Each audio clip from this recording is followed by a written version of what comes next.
While the New York Mets lost again on Wednesday, there's one guy that you absolutely cannot blame, and that is the starting pitcher, Taijuan Walker. He was brilliant once again. I owe Taijuan a huge apology for discrediting his early season success because of a lack of strikeouts. I did a deep dive into the numbers today and found that his splitter has been a top 30 pitch in baseball. It's the reason he's been so effective this year. I'm going to explain those numbers on the show today because Taijuan Walker at this stage of the season has been the Mets' best starting pitcher, and I don't think anybody saw that coming.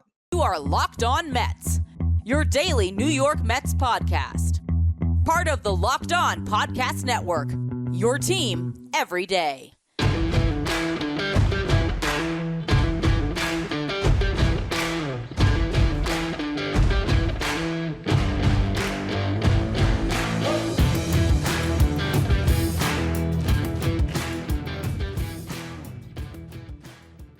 Hello to all you amazing Mets fans. You're watching Locked On Mets, part of the Locked On Podcast Network, your team every day. I'm your host, Ryan Finkelstein. If you want to find any of my work, follow me on Twitter at FinkelsteinRyan. You can also find some of my writing at justbaseball.com, where I work as the managing editor. Now, the Mets lost another game against the Astros for the first time this season. They lost 3 games in a row, and it's obviously a time for some concern. June has not been a good month for the Mets. It's been a great month for the Phillies and the Braves. They're getting back into the division mix. I understand a Mets fan that is a little bit upset right now, but looking at this game in particular, I think that, and again, I'm always going to come off as the glass half full guy, but Justin Verlander was awesome in this game. And so you can talk about the trends of the month, and we'll talk in the final segment today a little bit about JD Davis, Eduardo Escobar, some of the struggling offensive members of this team, Dom Smith as well, and why that is something to be a little bit alarmed with. But just talking about the reason the Mets lost this game, it was a good team, and Verlander was awesome. And Justin Verlander is a Hall of Famer. So, you look at it, and it comes down to one mistake, and it was a game that really was going to swing with a mistake one way or the other. And that came when Drew Smith was pitching in the 9th inning and he gave up a 2-run homer to Jason Castro, of all hitters. Not a guy you would have expected, but you hang a pitch and a major league hitter can do damage on it. And that's the ball game. But Taijuan Walker should not be overshadowed at all. He was brilliant. 7 1/3, 4 hits allowed, 2 walks, 3 strikeouts, did not allow a run. Edwin Diaz came on, and I think he was expected to get the final 5 outs of the game, right? They sent him out there to pitch against that really tough part of the Astros lineup. You had the day off on Thursday. I think that was the initial plan. But then, as Edwin Diaz is waiting in the dugout, there's a collision in the outfield between Yordan Alvarez and Jeremy Pena of the Astros that led to a 10-minute delay at least. And so suddenly Diaz is getting cold for a long time, and it was probably wise to avoid throwing him back out there. And that really ends up being the difference in the ball game. But it was a really enjoyable game to watch. You got to love a pitcher's duel, at least personally. Love seeing 2 guys matching zeros where just one run could make a difference. That one ground ball at the end of the, I want to say it was the 7th, where there's runners at the corners and Taijuan Walker induces a ground ball that is hit into the shift, and Jeff McNeil runs over and fields it, near the line in the outfield and makes the quick throw to first. You get out of that jam. It's little plays like that are going back and forth each way. A diving stop here from, what's his name? Diaz of the Astros. I don't know how to pronounce the first name off the top of my head. Aledmus Diaz. But, he makes a good play on a Guillorme line shot. It was just good defense back and forth. And I love baseball games like that. It was just unfortunate the Mets came out on the losing end of it. But it was really an exciting ball game. And I can't go without mentioning Louis Guillorme in this one because he was amazing at third base. That was the best game from a third baseman defensively for the Mets since David Wright in his prime. He got so many opportunities, and that's why I think Guillorme now is a must start. I've been saying that all year. I've been saying that since 2020, but a must start in particular when Taijuan Walker's on the mound because he's getting a ton of ground balls, and you want Guillorme out there. And because that splitter just kind of leads to guys rolling pitches over, Guillorme is invaluable over there. I've talked a lot about the machinations the Mets can use with Guillorme and Jeff McNeil, these 2 utility defenders that in some respects, outside of Francisco Lindor, are the best two defensive players on this team that they can plug wherever. They could put Jeff McNeil in left or right. They could put Guillorme anywhere in the infield, and they're giving them plus defense. This is a lineup that I've talked about a lot. Having Guillorme at third, having McNeil at second, Lindor at short. Obviously, Dom got the start over Pete Alonso, but I think Pete is just as solid over there.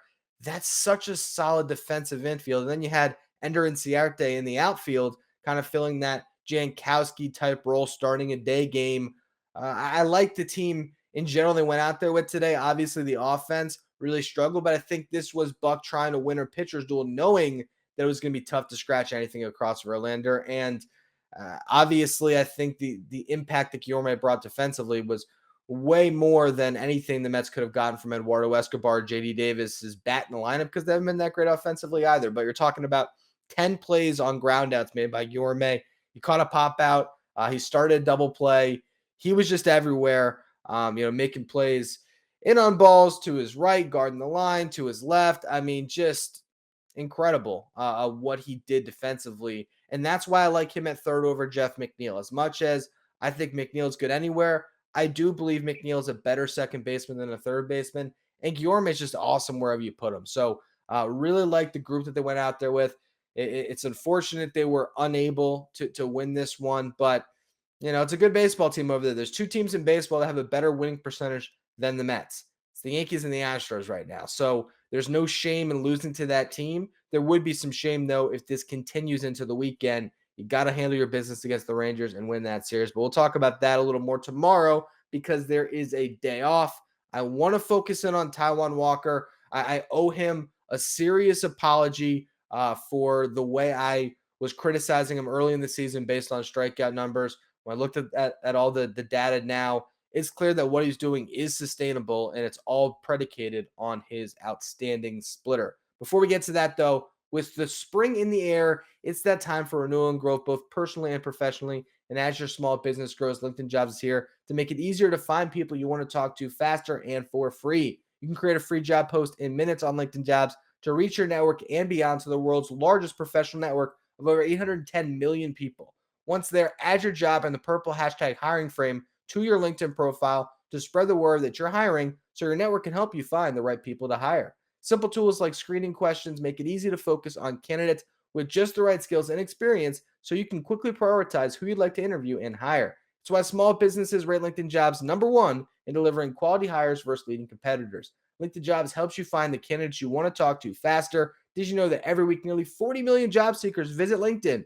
Post your job for free at linkedin.com/lockedonmlb. Again, that's linkedin.com/lockedonmlb to post your job for free. Terms and conditions apply. So anyone who has been listening to this show knows that I had a common line that I would say when it came to Taijuan Walker, that he's getting by on smoke and mirrors. And it was a bad take. I'll own my bad takes. I'm looking at the numbers right now. Taijuan Walker's splitter is one of the best pitchers in baseball, and that is why he's been so successful. It's not some smoke and mirrors. It's that guys are taking that splitter and simply put, they're rolling it over, they're hitting it into the ground, and that is causing for a lot of ground outs, which obviously is letting him pitch deeper into games. He's not getting his strikeouts, but he's getting outs, he's getting out of jams, and it's all based off that one pitch. And if you look at last year, he threw his split finger 14.2% of the time. This year, up to 29.7%. So he's doubled the use of his splitter, and that is causing great results. Batters are hitting 155 against his splitter this year with a 186 slugging percentage. Now you look at the expected metrics, right? Expected batting average of 220, expected slugging of 331. So that would predict a slight regression, but I am starting to get a little bit fed up with one component of expected metrics, and I've talked about it a lot when it comes to JD Davis, the hard hit element.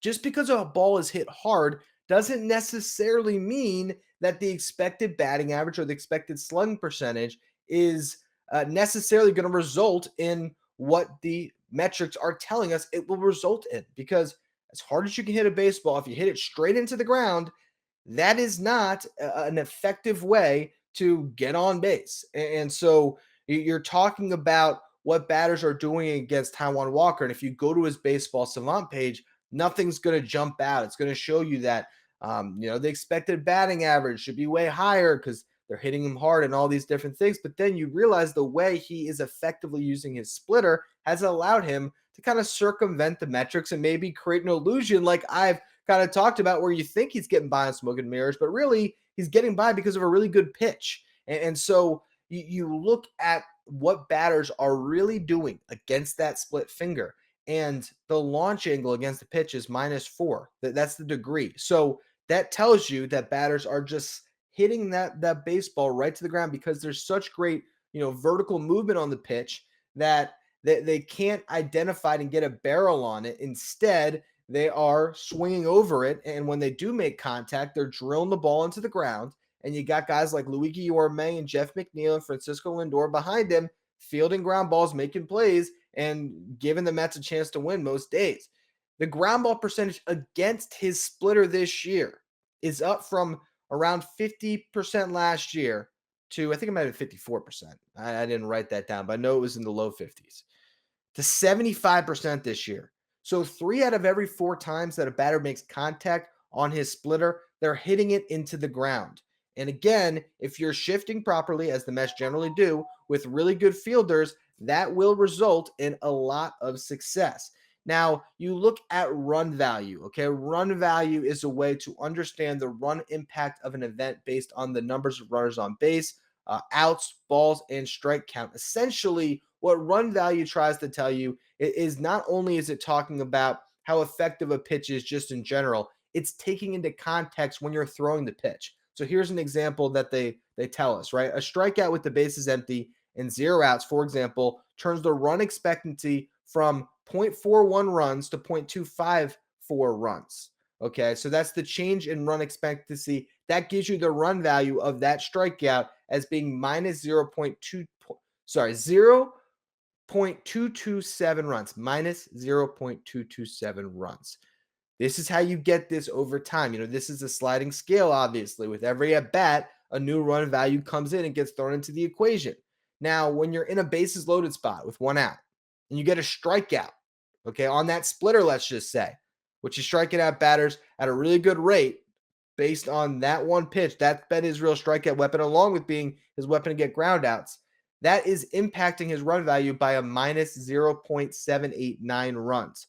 So because you're in a bases loaded spot with 1 out, you get that strikeout. Now, any contact and get it out on gets you out of the jam. That's a massive swing for you. And so that's going to show you the value there that a pitch can really bring based on the circumstances when you throw it. So when Taijuan Walker has first and third with 1 out and he gets a double play ball in the splitter, that's going to really, positively impact that metric. Last year, the run value on his splitter was a positive 2, which means that batters were successful on the pitch and scored runs against it. This year, the run value of his splitter is -8, which ties him with a bunch of guys for the 27th best pitch in baseball. So he's got a top 30 pitch with that splitter. But if you look at the fraction points as they break it down, they have him ranked as the 35th best pitch with that splitter. Now you take that same run value and you put it over 100 pitches. Okay, so this is a way to kind of average things out, right? Because some guys, can accumulate more of a run value just by simply being out there more. Sandy Alcantara throwing his changeup when he's out there more often, he's throwing that pitch more often, he's getting more events out of that pitch. He can accumulate a better run value than someone like Taijuan Walker that maybe doesn't have the same sample size. So if you break it down over 100 pitches, that gives you maybe a better encapsulation of what a pitcher's bringing. So for Taijuan Walker's splitter, his run value over 100 pitches is -2.6. That puts him a decimal point away from Sandy Alcantara's changeup this year. Alcantara's been the best pitcher in baseball, and his changeup is a big reason why, because he works that changeup so effectively off of his sinker. So Taijuan Walker's splitter this year is really the difference, and his ground ball percentage is at 49%. That is the best it's been since 2017, where he was fraction points off of that, a little bit lower, but obviously over a little bit of a larger sample as he was pitching for the Arizona Diamondbacks. His last full season before Tommy John, in his best season, with a 3.49 ERA and a career best 2.5 F/WAR. So now you're seeing him pitch like that guy a little bit, and it's because of the splitter. The other big thing for Taijuan Walker is keeping the ball in the yard. When everything went downhill last year, the home runs started flying out. And I don't know if that was just fatigue. I think the All-Star game in some respects last year was the worst thing for him, not because he didn't deserve it, but more because it threw off his schedule and routine. He came out of the break slow, and it really just went downhill from there for him. This year, his home run per 9 allowed is 0.41. Again, all these stats before today. So that's going to lower even more, only giving up 3 home runs this season.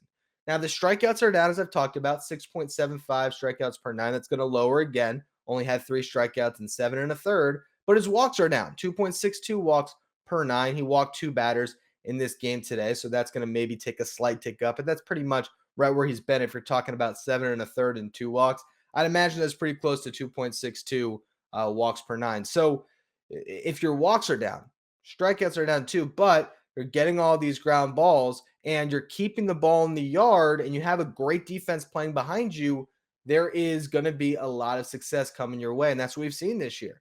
So far, he has given up 2 earned runs or less in 9 of his 13 starts. He's given up 3 runs in 2 of the starts, 4 runs in 1, and 6 in another.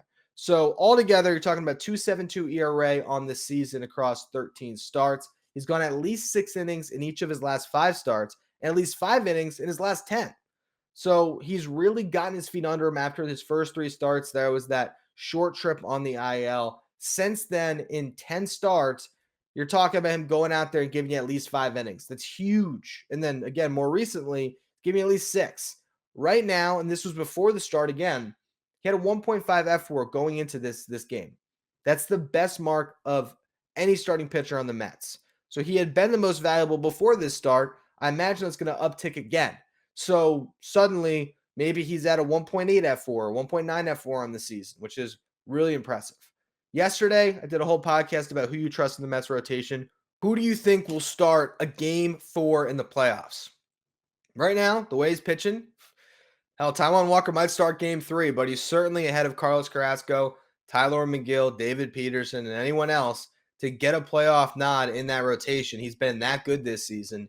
And I think going forward, that pitch, if he can continue with what he's done with this splitter so far this season, there's no reason he can't keep this up. And having Taijuan Walker pitch to a 2.7-ish ERA this season, that would be an incredible victory for this team and also for Walker as he can hit free agency, and he'll probably get himself a pretty nice payday.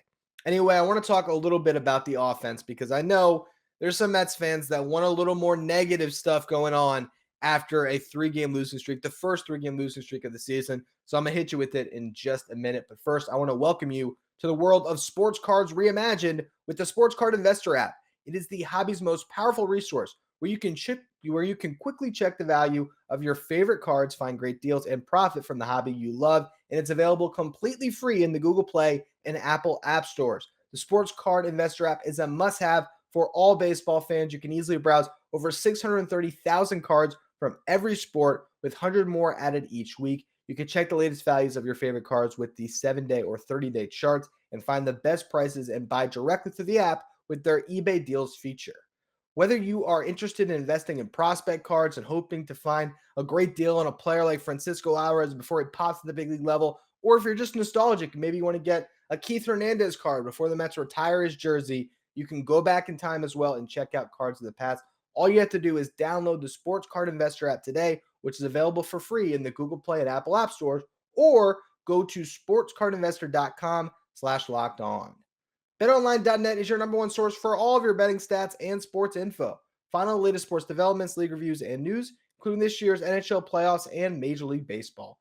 BetOnline is your continued source for all of your sports wagering information, including live betting, esports, and scores. BetOnline.net is the fastest and easiest way to check in on all of your favorite sports and events, including MMA, boxing, and golf. Head to the website today or use your mobile device to learn more about the trends in the action.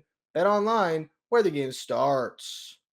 All year long, we have discussed a common thread when it comes to the Mets offense, and it's their lack of production from their designated hitters, which has also extended out to third base. Eduardo Escobar, J.D. Davis, and Dominic Smith. And you don't want to pin all of the offensive problems over the last couple of games on those 3 guys, especially when Escobar and J.D. didn't even play on Wednesday. But you look at what they've done this season, and it's hard to justify playing time for any of them. Now, Eduardo Escobar, he has the leadership card. He has the vet card. He has the the resume, the back of his baseball card with all the home runs he's hit. He's someone that I think was expected to play a big role, and it's going to be really hard to take that role away from him. With that said, he's hitting 222 with a 283 on base, 375 slugging on the season, a 658 OPS. He has 6 home runs and 261 at bats. It's not going well for him. And then you extend that out and you look at JD Davis. He's hitting 243 on the season, 333 on base, 345 slugging, 678 OPS, 2 home runs, 148 at bats. Nothing are you really getting out of JD. As much as we can talk about the expected metrics and all that stuff and go back and listen to the Curious Case of JD Davis, where I really did a deep dive on it. As much as I think he gives you a professional at bat too, it's not resulting in anything. And a line drive hit at the center fielder is an out. I don't care if the expected batting average on it is 450, it's an out. 100% of the time when it's hit the way that JD Davis is hitting line drives out there without a launch angle to get it over an outfielder's head. And then he's striking out a ton too. Dom Smith, 194, 283 on base, 265 slugging, 548 OPS, no home runs. I might have already said that, but if I did, I'll say it again. Just brutal. And that's why he got demoted. And look, I really appreciate Dominic Smith as a person, and I think he has a lot of promise as a player. But he needs to change the scenery. And JD Davis needs to change the scenery. And you're in this point where you don't want to just demote these guys flat out. You don't want to just DFA them. But what value are you really going to get for either of them? And with Escobar, how can you justify playing him? I mean, obviously they're going to. I expect him to continue to get at bats, and you just trust that at some point he's going to find his way through this. But when you see Guillorme out there at third base making all those plays, how many does Escobar make? He certainly doesn't make all 10, 11, 12 of them. He's going to make a couple of mistakes in there where there might not be errors, but that ball might have gotten through and gotten down the line, and it's a double. Instead of Guillorme picking it with the smooth backhand and throwing a 2-hop throw to first base, that's so easy for any first baseman to pick. But, Dom Smith was able to just handle all of his throws with these because they were all good. And I know Escobar has a strong arm, but as much as you want to talk about him playing a good defensive third base, and Keith Hernandez has given him a lot of props and certainly is better than a JD Davis or some of the other guys that have run out there over the last couple of years, Eduardo Escobar is not as good defensively, not even in the same realm as Guillorme. And Guillorme's hitting better. He's hitting 305 this year, 378 on base, 364 slugging, 742 OPS. He has struggled over the last couple of weeks with the bat, but he's still doing his job, when it comes to the defense. And I still like the at-bats he's given the Mets, even when he's not having success. He sees a lot of pitches. He gets himself in decent counts. He can foul pitches off. He can get a pitcher out of the game a little bit earlier by just his presence in the lineup alone. You compare that to what Escobar's done the last couple of weeks, and, he struck out 13 times and 35 at-bats, 114 batting average, 158 on base percentage, 200 slugging, 358 OPS. It's been pretty brutal. And JD Davis has struck out 14 times in his last 30 at-bats, compared with just 4 walks. So it's getting to a point where something has to give. And I don't know if that means you go out and you trade for a third baseman at the deadline. I don't know if that means that you just try to find the best DH possible and you roll with that. I don't know if that means that you dump JD and Dom and promote Mark Vientos, and maybe you pick up somebody else on the fringes to give you another depth piece. Maybe you find some super utility guy that brings you great value, if that's maybe someone who can play really strong defense in the outfield, maybe fill that Ender Inciarte role that they have right now that they've tried to fill with Jankowski. And, maybe you try to just really lean into the defense and the speed of the ball club, and you DH Escobar, and, you maybe have him compete with Mark Vientos. I don't know the answer here, but what they've done this season, you can't keep running these guys out there. And it's getting harder and harder to justify starting Escobar at third base over Guillorme. Mark Canha gets maybe some more time off than he should. Maybe Mark Canha should be playing a little more regularly like Escobar has. And Escobar should have to ride the pine a little bit. So instead of slotting Jeff McNeil out to left to get Guillorme into the lineup at second, maybe you just keep the infield with the great defense and you try Escobar at DH a little bit and see if maybe that can spark him. I don't even see the problem in doing that. How about this whole series? You say, forget JD Davis, because what has he done anyway? Forget Dom Smith. And for an entire series, put Mark Canha in left, Brandon Nimmo in center, Marte in right, with Guillorme at third, Lindor at short, McNeil at second, Alonso at first, whoever you want behind the plate. They're probably not going to hit anyway, but at least they'll give you the good defense. And then you have Escobar DH. And maybe that'll spark them. Maybe just focusing on the bat and not worrying about anything else can get this guy going. But until he gets going, and the more that Mark Vientos and even Francisco Alvarez to a lesser extent continue to hit down in the lower levels, not the lower levels, the upper levels of the minor leagues, the more it's going to force the Mets' hand. So I'll tell you, I got a lot of work on my hands over the next 24 hours. I'm going to write up the Taijuan Walker article to update the stats from today. So you can check that out at justbaseball.com, kind of building off this podcast. But also on tomorrow's show, got another piece that was requested of me from Just Baseball, and this is exploring Mark Vientos versus Francisco Alvarez when it comes to maybe filling that DH role. That's what tomorrow's show is going to be about for a Friday Farm Report. I will also preview what lies ahead this weekend against the Texas Rangers.